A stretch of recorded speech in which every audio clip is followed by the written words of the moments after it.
Hello नमस्कार दोस्तों, स्वागत है आपका आज के मुख्य समाचारों में। जी हां दोस्तों, इस वीडियो में आपको देखने को मिलेंगे आज दिन भर की तमाम बड़ी खबरें, मुख्य समाचार, ब्रेकिंग न्यूज अपडेट्स के रूप में। तो दोस्तों आप सभी लोगों से रिक्वेस्ट है कि इस वीडियो को ज्यादा से ज्यादा लाइक और शेयर करें। तो दोस्तों सीधे चलते हैं आज की पहली बड़ी खबर की ओर। प्रधानमंत्री नरेंद्र मोदी ने कहा, इस महामारी की लड़ाई को हमने जन आंदोलन बना दिया। जी हाँ दोस्तों, प्रधानमंत्री नरेंद्र मोदी ने कल डिजिटल माध्यम से संयुक्त राष्ट्र आर्थिक एवं सामाजिक परिषद के उच्च स्तरीय सत्र को संबोधित किया। संयुक्त राष्ट्र सुरक्षा परिषद की अस्थायी सदस्यता प्राप्त होने के बाद प्रधानमंत्री मोदी का यह पहला संबोधन है। इस दौरान प्रधानमंत्री मोदी ने कहा कि हमने इस महामारी के खिलाफ संयुक्त लड़ाई में हमने 150 से ज्यादा देशों में चिकित्सा और अन्य तरीकों से सहायता पहुंचाई है। हमने सहयोग का हाथ बढ़ाया है। उन्होंने कहा कि इस महामारी के खिलाफ लड़ाई को हमने जन आंदोलन बना दिया। प्रधानमंत्री मोदी ने आगे कहा कि संयुक्त राष्ट्र की 75वीं वर्षगांठ आज की दुनिया में इसकी भूमिका और महत्ता के आकलन का अवसर है। महामारी ने सभी देशों के धैर्य की कठिन परीक्षा ली। इस महामारी के खिलाफ लड़ाई में हमारे जमीनी स्तर की स्वास्थ्य प्रणाली भारत को दुनिया में एक संक्रमण से उभरने की सबसे बेहतर दर सुनिश्चित में मदद कर रही है। यानी दोस्तों, प्रधानमंत्री मोदी ने विश्व को बताया कि भारत में किस तरीके से सबसे कम मौतें हो रही है और भारत रिकवरी रेट में दुनिया का पहला नंबर 1 देश है। इसके बाद में दोस्तों अगली बड़ी खबर, सचिन पायलट को राजस्थान हाईकोर्ट से मिली बड़ी राहत। नोटिस पर 21 जुलाई तक लगी रोक। जी हां दोस्तों, राजस्थान में सियासी जंग जारी है। सचिन पायलट गुट की ओर से दायर की गई याचिका पर राजस्थान हाईकोर्ट में शुक्रवार को भी सुनवाई हुई। अब इस मामले में सचिन पायलट को थोड़ी राहत मिली है। राजस्थान हाईकोर्ट ने 21 जुलाई तक नोटिस पर रोक लगा दी है। इस मामले में अब अगली सुनवाई सोमवार को होगी। दोस्तों राजस्थान हाईकोर्ट में सचिन पायलट गुट की ओर से दायर की गई याचिका पर अब सोमवार सुबह 10 बजे फिर से सुनवाई होगी। इससे पहले गुरुवार शाम को हुई सुनवाई के दौरान दोनों पक्षों की ओर से अदालत में जाने माने अधिवक्ता पेश हुए थे। इसके बाद में दोस्तों रुक करते हैं अगली बड़ी खबर का। सुप्रीम कोर्ट में यूपी पुलिस का जवाब, फेक नहीं था विकास दुबे का एनकाउंटर, आत्मरक्षा में चलाई गोलियां।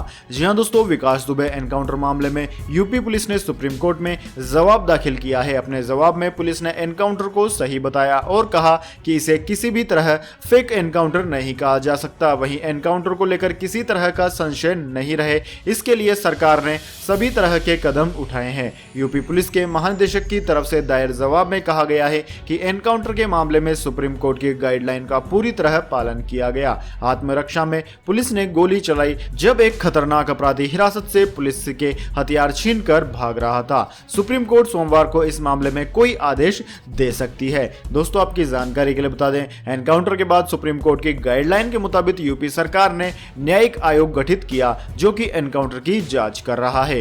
इसके बाद में दोस्तों रुक करते हैं अगली बड़ी खबर का। रक्षाबंधन में भाई की कलाई पर बंधेगी मेड इन इंडिया राखी, चीन को लगेगा 4000 करोड़ का नुकसान। जी हां दोस्तों, देश भर में चीनी सामान के बहिष्कार की दिशा में भारत ने एक कदम और आगे बढ़ा दिया है। भारत में इस साल मेड इन इंडिया राखियां ही बेची जाएंगी। इससे न सिर्फ चीन को आर्थिक नुकसान पहुंचेगा बल्कि लॉकडाउन में नौकरी खो चुके लोगों को रोजगार भी मिल रहा है। दोस्तों रक्षाबंधन के त्योहार पर भारत ने आत्मनिर्भर बनने की तैयारी कर ली है। बड़े पैमाने पर तैयार की जा रही यह राखियां पूरी तरह से मेड इन इंडिया है। भारत में इस साल चाइनीज राखियां ना ही खरीदी जाएंगी और ना ही बेची जाएंगी। इसके लिए खास तौर पर देश के अलग अलग शहरों में उन लोगों को राखियां बनाने की ट्रेनिंग दी जा रही है जिनका रोजगार लॉकडाउन में छूट गया है, जिसमें दिहाड़ी मजदूर से लेकर ग्रामीण महिलाएं शामिल है। वैसे दोस्तों आपसे हमारी भी रिक्वेस्ट है कि कृपया आप जो भी सामान खरीदें उसमें इस बात का स्पेशल ध्यान रखें कि कहीं यह सामान चीन से इंपोर्ट करके इंडिया में तो नहीं आया है। इसके बाद में दोस्तों अगली बड़ी खबर, विश्व में सबसे ज्यादा इस महामारी टेस्ट करने वाले देशों की गिनती में भारत, व्हाइट हाउस ने जारी किया बयान। जी हां दोस्तों, वायरस के संक्रमण का पता लगाने के लिए सर्वाधिक 4.2 करोड़ नमूनों की जांच अमेरिका ने की है। इसके बाद सर्वाधिक 1.2 करोड़ नमूनों की जांच भारत में हुई है। व्हाइट हाउस ने यह जानकारी दी है। अमेरिका में 35 लाख से अधिक लोग इस महामारी से संक्रमित पाए गए और संक्रमण से 1,38,000 लोगों की मौत हो चुकी है। दोस्तों विश्व भर में संक्रमण के 13.6 करोड़ से ज्यादा मामले सामने आ गए हैं और 5,86,000 से ज्यादा लोगों की मौत हो चुकी है।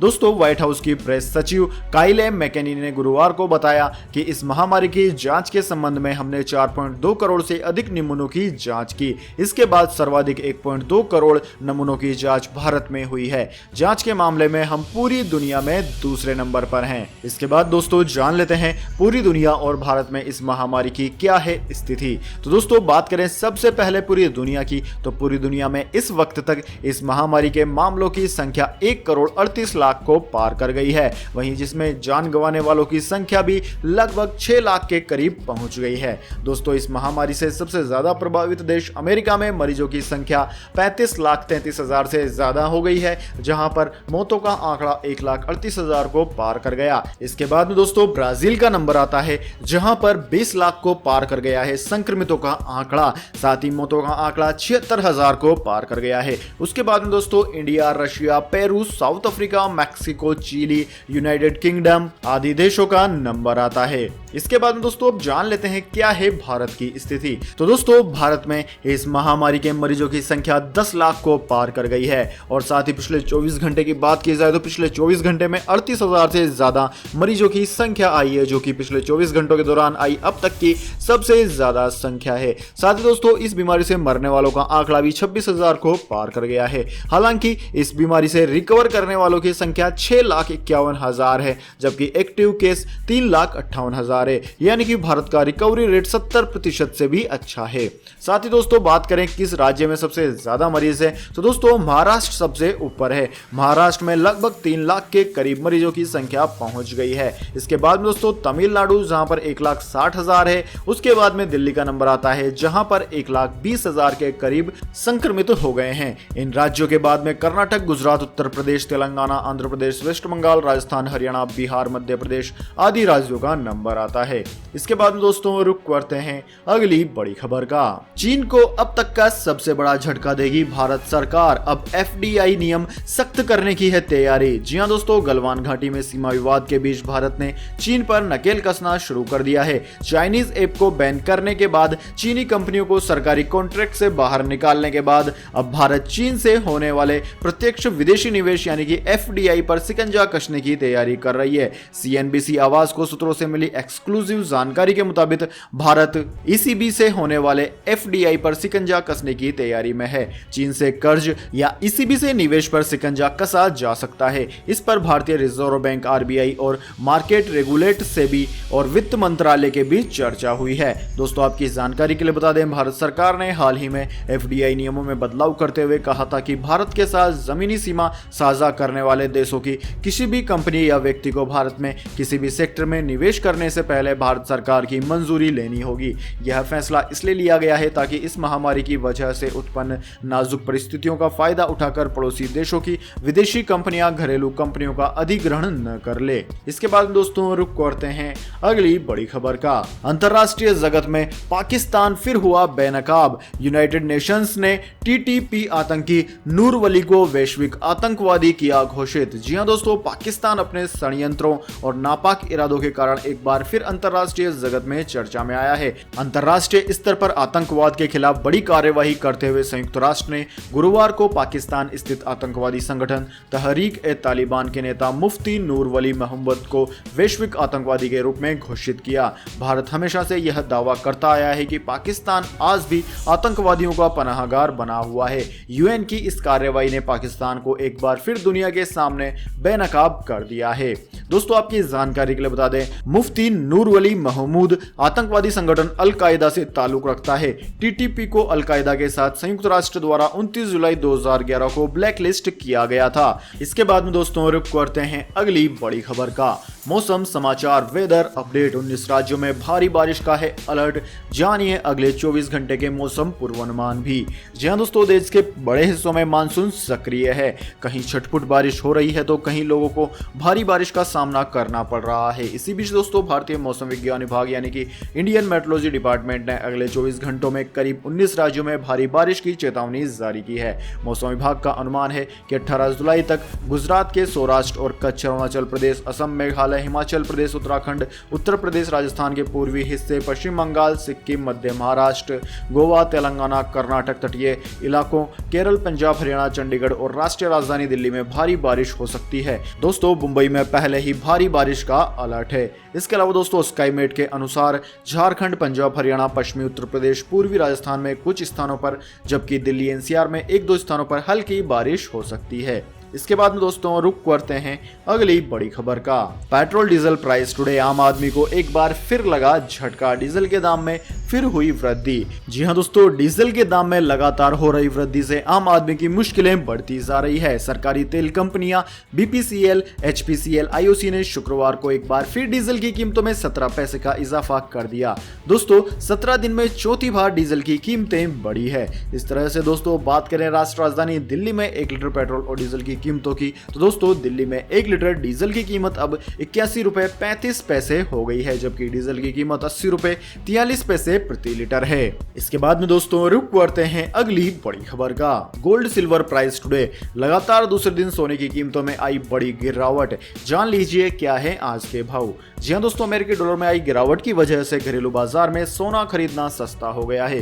गुरुवार के बाद शुक्रवार को दिल्ली के सराफा बाजार में सोने के दाम लुढ़क गए। इस दौरान कीमतों में 271 रुपए प्रति 10 ग्राम की गिरावट आई। वहीं 1 किलोग्राम चांदी का दाम 512 रुपए तक कम हो गया। एक्सपर्ट्स का कहना है कि शेयर बाजार में लौटी खरीदारी और अमेरिकी डॉलर में आई गिरावट से सोने के दाम गिरे हैं। दोस्तों बात करें सोने और चांदी की ताजा कीमतों की, तो दिल्ली सराफा बाजार में 99.9% शुद्धता वाला 10 ग्राम सोना 271 रुपए प्रति 10 ग्राम कम होकर 49,729 रुपए प्रति 10 ग्राम पर आ गया है। साथ ही चांदी की कीमतों की बात की जाए तो चांदी की कीमत 512 रुपए की गिरावट के बाद 53,382 रुपए प्रति किलोग्राम पर आ गई है।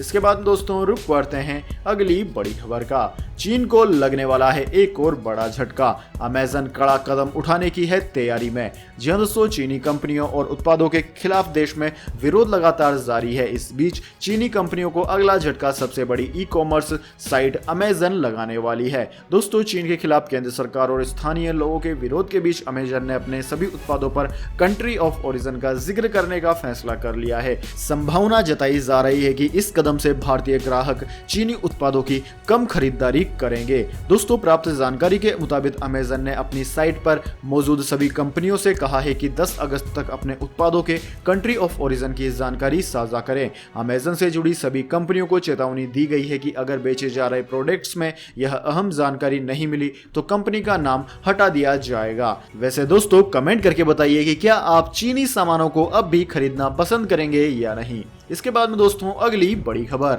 सुशांत सिंह राजपूत केस में सीबीआई जांच की नहीं है जरूरत, महाराष्ट्र के गृह मंत्री अनिल देशमुख ने कहा। जी हां दोस्तों, बॉलीवुड एक्टर सुशांत सिंह राजपूत सुसाइड मामले में लगातार सीबीआई जांच की मांग की जा रही है। हालांकि हाल ही में महाराष्ट्र के गृह मंत्री अनिल देशमुख ने सीबीआई जांच कराए जाने की मांग से इनकार करते हुए कहा कि सुशांत के केस में सीबीआई जांच की जरूरत नहीं है। अनिल देशमुख ने अपने बयान में कहा कि सुशांत सिंह राजपूत सुसाइड के मामले में मुंबई पुलिस विस्तार से पड़ताल कर रही है। इस मामले में सीबीआई जांच की कोई जरूरत नहीं है। वैसे दोस्तों आपकी जानकारी के लिए बता दें, अब तक तमाम सेलिब्रिटी और सुशांत के करोड़ों फैंस सोशल मीडिया पर इस मामले में सीबीआई जांच कराए जाने की बात कह चुके हैं। बॉलीवुड एक्टर शेखर सुमन समेत राजनेता पप्पू यादव और सुब्रमण्यम स्वामी ने भी सीबीआई जांच की मांग की थी। हाल ही में सुशांत सिंह राजपूत की गर्लफ्रेंड रिया चक्रवर्ती ने भी अमित शाह को टैग करते हुए सीबीआई जांच की मांग की थी। लेकिन अब महाराष्ट्र के गृह मंत्री के इस तरह के बयान के बाद सीबीआई जांच की उम्मीदें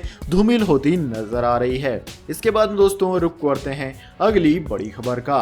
रेल यात्रियों के लिए बड़ी खबर, आसानी से मिलेगा कंफर्म टिकट, रेलवे ने बताया इससे जुड़ा नया प्लान। जी हां दोस्तों, रेलवे बोर्ड के चेयरमैन विनोद कुमार यादव ने शुक्रवार को हुई प्रेस कॉन्फ्रेंस में कहा कि अगले 3 से 4 साल में रेलवे पैसेंजर ट्रेन और फ्रेट ट्रेन को ऑन डिमांड चलाने में सक्षम हो जाएगा। इसका मतलब दोस्तों साफ है कि आम आदमियों को ट्रेन में सफर करने के लिए वेटिंग टिकट की जरूरत नहीं होगी। अब चाहे तब आसानी से ट्रेन में सफर किया जा सकेगा। विनोद कुमार यादव ने बताया कि साल 2023 तक उत्तर पूर्वी राज्यों की सभी राजधानियों के रेलवे नेटवर्क से जुड़ने की उम्मीद है। दिसंबर 2022 तक कटरा से बनिहाल तक अंतिम स्ट्रेच भी पूरा होने की उम्मीद है। दोस्तों रेल यात्रियों को दिल्ली मुंबई रूट पर सबसे पहले कंफर्म टिकट मिलेगा। इसको लेकर तैयारियां पूरी कर ली गई है। इसके बाद दिल्ली कोलकाता रूट पर ट्रेन टिकट के कंफर्म होने का इंतजार नहीं करना होगा, क्योंकि रेलवे ने इस रूट पर चलने वाली मालगाड़ियों के लिए अलग से ट्रैक बना दिया है। अगले 2 साल में इसके पूरे होने की उम्मीद खरीदे, लिहाजा इस रूट पर भी आसानी से ट्रेन टिकट मिल जाएगा। इसके बाद में धीरे धीरे सभी रूटों का नंबर आएगा और 3 साल के अंदर सारी तैयारी पूरी हो जाएंगी। इसके बाद दोस्तों रुक करते हैं अगली बड़ी खबर का। भारत के एक्शन से बौखलाया खालिस्तान, वीडियो जारी कर दी धमकी।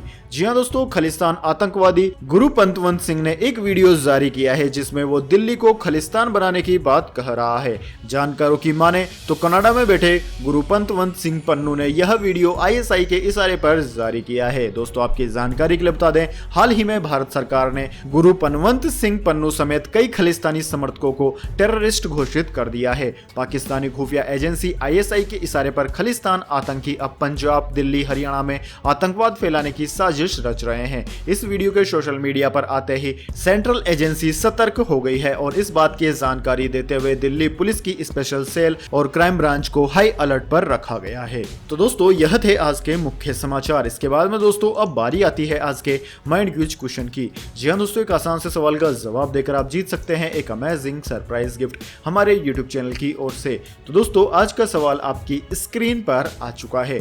दोस्तों आपको बताना है दीपावली के दिन कौन से भगवान की पूजा की जाती है। जी हाँ दोस्तों, अगर आप जानते हैं कि दीपावली के दिन कौन से भगवान की पूजा होती है तो जल्दी से अपना उत्तर कमेंट बॉक्स में लिख दीजिए। और अगर आपका जवाब होता है एकदम सही और आप चुन ले जाते हैं लक्की विजेता के रूप में तो आपको मिलेगा एक अमेजिंग सरप्राइज गिफ्ट हमारे यूट्यूब चैनल की ओर से। तो दोस्तों जल्दी से अपना उत्तर कमेंट बॉक्स में लिख दीजिए, वीडियो को लाइक कर लीजिए, चैनल को सब्सक्राइब करके बेल आइकन भी दबा लीजिए। धन्यवाद। वंदे मातरम। जय हिंद, जय भारत।